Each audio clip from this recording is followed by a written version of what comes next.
পরিস্থিতি এখন কেমন দেখছেন? আপনাকে যেটা আগেই বলেছি যে আসলে ডেভিল হান্ট অপারেশনটা শুধু যারা বিশৃঙ্খল পরিবেশ সৃষ্টি করবে, নানান জায়গায় নাশকতার চেষ্টা করবে এবং ফ্যাসিস্ট স্বৈরাচারের দোসররা যারা দেশকে অস্থিতিশীল করতে চায় বলে সংবাদ প্রেস বিজ্ঞপ্তিতে এসেছে। এবং গতকালকে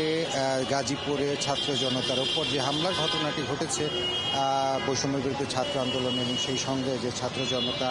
তাদের উপর যে হামলার ঘটনা ঘটেছে, ফ্যাসিস্ট সরকারের যে সংগঠনের যে সদস্যরা যে হামলা করেছেন, হামলার প্রেক্ষিতে যারা কয়জন আহত হয়েছেন তাদেরকে চিকিৎসা দেওয়ার পর এবং চিকিৎসার ব্যবস্থা করবার পর স্বরাষ্ট্র মন্ত্রণালয় আসলে বিশেষ বৈঠক ডেকেছে যে আজকে